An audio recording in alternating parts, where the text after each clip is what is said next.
thousands and thousands of years, on the banks of the Chattahoochee River, they were writing song after song.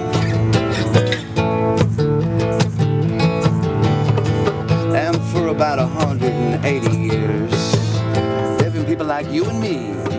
JunkFest was inspired by three partners, myself, and Gini, Woolfolk, Davidson, and Dan Davidson. And we wanted to have a music festival in our town, Columbus, Georgia, that would just be a day of creativity. Schoff, he is the father of my grandson.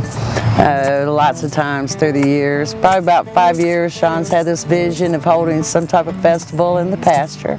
Surrounded by all these fruit trees and pear trees and muscadine, where music and creativity and art could come together in peace and just have a great time.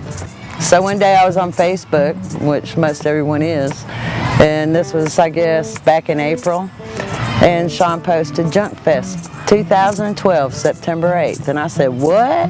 We had kids' activities, we had Country's Barbecue here, Fountain City Coffee was here, and we had just a great group of folk artists and craftsmen that brought things that were made here, made in America, and maybe this is the beginning of showing what can be done.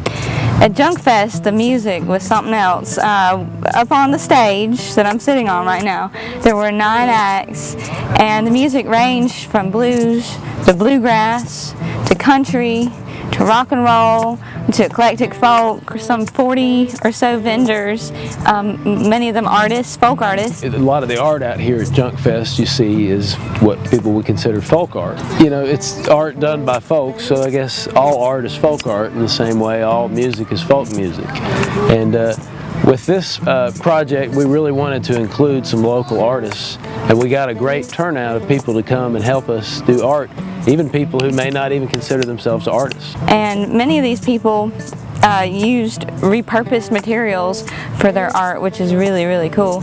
We truly believe that if you can create something that people can engage with and love and care about and be involved with the best part of their creativity, that if you can create that for other people, then that just makes for a better world. And I'm not saying JunkFest is all that, but man, we sure have tried, and we're going to continue to try. If there's anything that's going to, really be behind what we're doing, is can we make the world a better place? Can we help learn new lessons together? Now we've pretty much done all the work, let's do some more. So we're planning on having events out here on a somewhat regular basis. We're not totally sure how regular yet. Looking at least a couple of times a year out here. I think we experienced build it and they'll come kind of thing, because we built it and people came. I expect that we're going to have more events in the future, and I expect that more people will come as they hear about how wonderful it was. And that everybody got along and listened to great music surrounded by great art, craftsmanship, creativity, community. That's JunkFest.